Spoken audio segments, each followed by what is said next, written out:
কোরবানি নিয়ে অনেক আলোচনায় আপনাদের কাছ থেকে শুনেছিলাম, কিন্তু 1 কোটি টাকার গরু কোনো অ্যাগ্রো ফার্ম থেকে অথবা 15 লক্ষ টাকার ছাগল নিয়ে কোরবানি করে সেই কোরবানি কি সওয়াবের দিক থেকে অনেক বেশি মূল্যবান? 2 নম্বর আরেকটি বিষয় বলেছেন, হারাম টাকা দিয়ে যারা কোরবানি করে, এই যে কোটি টাকার গরু, 15 লক্ষ টাকার, 12 লক্ষ টাকার ছাগল, এই গরু এবং ছাগল যারা কোরবানি করছেন এরা কি সওয়াব পাবেন যারা হারাম টাকা দিয়ে কোরবানি করেন? আসলে এই প্রশ্নগুলোকে যখন সমসাময়িক একটা ঘটনা ঘটে আমাদের কাছে এই প্রশ্নগুলো শ্রোতারা এই কারণে করে, কারণ এটা তো বিষয়টা ইবাদতের সাথে জড়িত, বিষয়টা তো ইবাদতের সাথে জড়িত।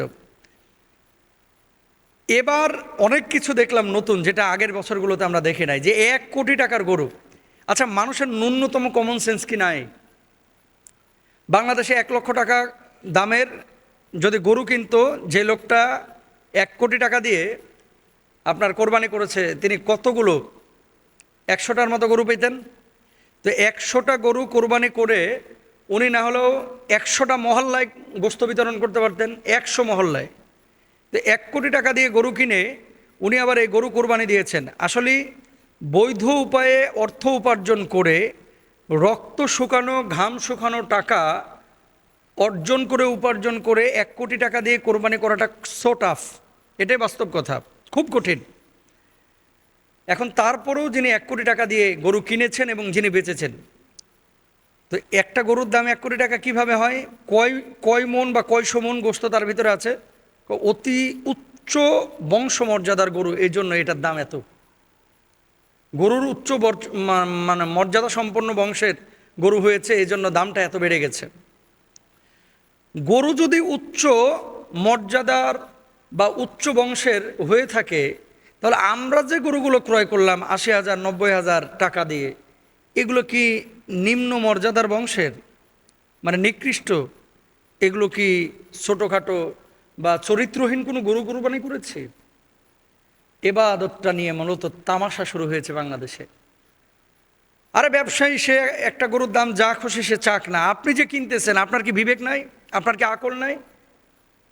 তো গরু 1 কোটি টাকা দিয়ে যারা কোরবানি করেছে, হালাল উপায়ে যদি অর্থ উপার্জন করে সে কোরবানি দেয়, তার জন্য জায়েজ আছে। আর ছাগল নিয়ে ভাই বিশ্বাস করেন, আজকে আবার একটু আগে দেখলাম, গাড়িতে বসে বসে স্ক্রল করতেছিলাম মোবাইলটা, ওই দেখতে পেলাম একটা ছেলে নাকি 12 লক্ষ টাকা দিয়ে একটা ছাগল কিনেছিলেন একটি অ্যাগ্রো ফার্ম থেকে। তো তার পরবর্তীতে যখন পরিচয় প্রকাশ হয়েছে, এরপরে আর ছাগল তিনি ক্রয় করেননি 1 লক্ষ টাকা বায়না দেওয়ার পরেও। এখন এই ছেলে বলতেছে যে আমি আসলে কিনিই নাই, আর ফার্ম বলতেছে সে কিনেছে। মানে একটা হযবরল অবস্থা হয়ে গেছে। ফার্ম বলতেছে সে কিনেছে, ছেলে বলতেছে আমি কিনি নাই, ছেলের বাপ বলতেছে এটা আমার ছেলে না, ছেলে বলতেছে এটাই আমার বাপ।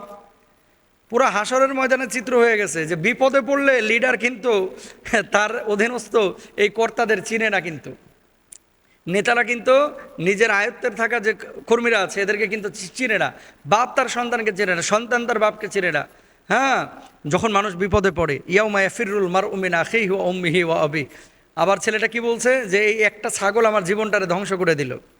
আমি যে কথাটা বলতে চাচ্ছি, 12 লক্ষ টাকা দিয়ে ছাগল কোরবানি করা বা 15 লক্ষ টাকা দিয়ে ছাগল কোরবানি করা, আপনি যদি হালাল অর্থ উপার্জন করেন এটা আপনার জন্য জায়েজ আছে। কিন্তু হারাম টাকা দিয়ে যারা এই ধরনের কোরবানি বা এই ধরনের ছাগল গরুর সাথে সম্পৃক্ত হয়, আল্লাহর নামে হলফ করে বলতে পারি, আবার আল্লাহর নামে হলফ করে বলতে পারি, আপনি 15 লক্ষ টাকা দিয়ে একটা ছাগল না, যদি সারা দুনিয়ার সমস্ত ছাগল 15 লক্ষ টাকা করে এক একটার মূল্য পরিশোধ করে আপনি কোরবানি দেন, আপনার কোরবানি কিন্তু কবুল হবে না।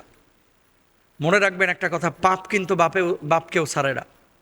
আজকে হয়তো আপনার ক্ষমতা আছে, আপনার পাওয়ার আছে, অবৈধ উপার্জন আপনি করেছেন নানানভাবে, কলা কৌশল করে, ঘুষ খেয়ে অথবা উপায় অবলম্বন করে আপনি টাকা উপার্জন করেছেন।